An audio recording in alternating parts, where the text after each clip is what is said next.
একবার এক ব্যক্তি এক জ্ঞানী বাবার কাছে যায়, গিয়ে বলে, বাবা, আমার জীবনে এতটুকু সুখ শান্তি নেই, এতটুকু মনে আনন্দ নেই। আমার মনের আনন্দগুলো যেন কোথায় হারিয়ে গেছে। সারাক্ষণ শুধু কাজ আর কাজ নিয়ে ব্যস্ত থাকতে হয় আমাকে। সংসারের দায় দায়িত্ব, কর্তব্য, ঝামেলা, আপদ বিপদ আর এই কাজ, এইসব সামলাতে সামলাতে আমি যেন মনের শান্তি কোথায় হারিয়ে ফেলেছি। এমনকি আমি আমার পরিবারকেও সময় দিতে পারি না। আমি আমার পরিবারের সাথে বসে কবে খাবার খেয়েছি সেটাও আমার আর মনে পড়ে না। আমার বন্ধুরা কত মজা করে, আড্ডা দেয়, বেড়াতে যায়, কিন্তু আমি তাদের সাথে যেতে পারি না, কারণ আমার কাজ থাকে। কবে যে আমি তাদের সাথে বসে আড্ডা দিয়েছি সেটাও আমি ভুলে গেছি। কবে আমি একটু খোলা আকাশের নিচে দাঁড়িয়েছি সেটাও এখন আমার আর মনে নেই। আমার মনের আনন্দগুলো কোথায় যেন হারিয়ে গেছে। আমার মনের সুখ শান্তি কোথায় যেন চাপা পড়ে গেছে। আমি কোনো কিছুতেই আর স্বস্তি পাচ্ছি না। সারাক্ষণ এই কাজের চাপ আর সংসারের চাপে আমি নিজেকেই ভুলতে বসেছি। বাবা, আপনি আমাকে বলুন, কিভাবে আমি একটু সুখ পেতে পারি? কিভাবে আমি আমার মনের আনন্দগুলোকে ধরে রাখতে পারি? কিভাবে আমি একটু শান্তির ঘুম ঘুমোতে পারি? আপনি আমাকে বলে দিন। জ্ঞানী বাবা তার সব কথা শুনে তারপর জ্ঞানী বাবা তাকে একটি নদীর ধারে নিয়ে যায়। যে নদীটি ছিল বরফ গলা জলে পুষ্ট নদী, যে নদীর জল কখনো শুকনো হয়ে যায় না।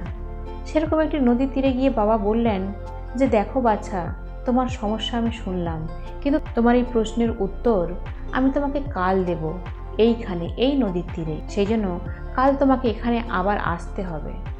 ব্যক্তিটি বলল, ঠিক আছে বাবা, আমি ঠিক চলে আসব। পরের দিন ওই ব্যক্তি গিয়ে যখন পৌঁছয়, দেখে যে তার অনেক আগেই ওই জ্ঞানী বাবা নদীর তীরে পৌঁছে গেছেন। সেখানে পৌঁছে ব্যক্তিটি বাবাকে বলেন, বাবা, এইবার তাহলে আপনি আমার প্রশ্নের উত্তর দিন। বাবা তখন বলেন, না, আমি তোমার প্রশ্নের উত্তর নদীর এই পারে দেব না, আমি নদীর ওই পারে দেব। তখন ওই ব্যক্তি বলে, তাহলে তো আমাদেরকে জল পার করে ওই পারে যেতে হবে। কিন্তু বাবা বলেন, না, জল পার হয়ে নয়, জল যেদিন শুকনো হয়ে যাবে সেই দিন এই শুকনো নুড়ি বালি পাথরের উপর দিয়ে হেঁটে আমরা ওই পারে যাব, আর সেই দিন আমি তোমাকে তোমার প্রশ্নের উত্তর দেব। তখন সে ব্যক্তিটি বলে, কিন্তু বাবা, এই নদীটা তো বরফ গলা জলে পুষ্ট নদী, এই নদী তো কোনোদিনও শুকনো হয় না। আর এই নদীর জলের স্রোত হয়তো কমতে পারে, কিন্তু জল কখনোই শুকনো হয়ে যায় না, তাই আমাদের তো কখনোই এই পার থেকে ওই পারে যাওয়া হবে না। তখন বাবা বললেন, তুমি ঠিকই বলেছ, এই নদী কোনোদিনও শুকনো হবে না, আর আমাদেরও এই পার থেকে ওই পারে যাওয়া হবে না। তখন ব্যক্তিটি কিছুক্ষণ ভাবল, আর ভেবে বলল যে, বাবা, আমি বুঝতে পেরেছি আপনি আমাকে কি বলতে চেয়েছেন। তখন বাবা বললেন, হ্যাঁ, তুমি ঠিকই বুঝতে পেরেছ আমি তোমাকে আসলে কি বলতে চেয়েছি। আমাদের জীবন এই নদীর মতোই বয়ে চলবে, কখনোই থেমে যাবে না। কিন্তু নদীর এই অতল জলরাশি, তার তরঙ্গ, তার ঢেউ, তার স্রোত, এ সব কিছুই হলো আমাদের জীবনে আসা চাপ, চিন্তা, ঝামেলা, বিপদ আপদ, সব কিছু।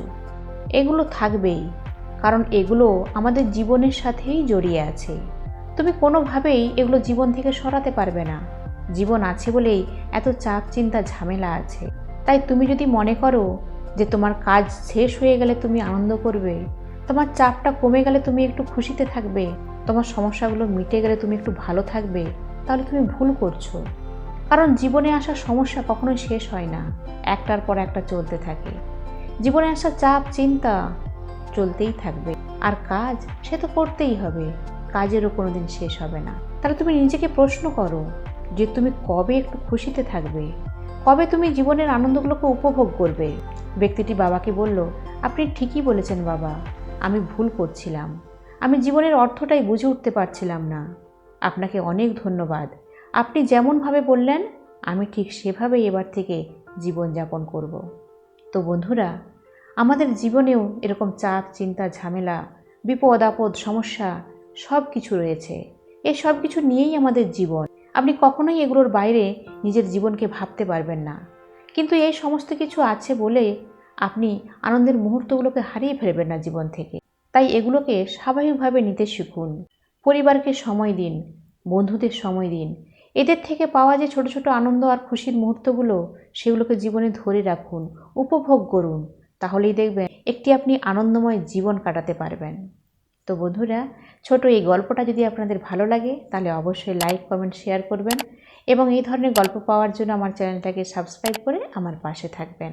আবার নিয়ে আসবো অন্য কোনো গল্প, অন্য কোনো মোটিভেশন। ততক্ষণ পর্যন্ত আপনারা সবাই খুব ভালো থাকুন আর একটি আনন্দময় জীবন কাটান। ধন্যবাদ।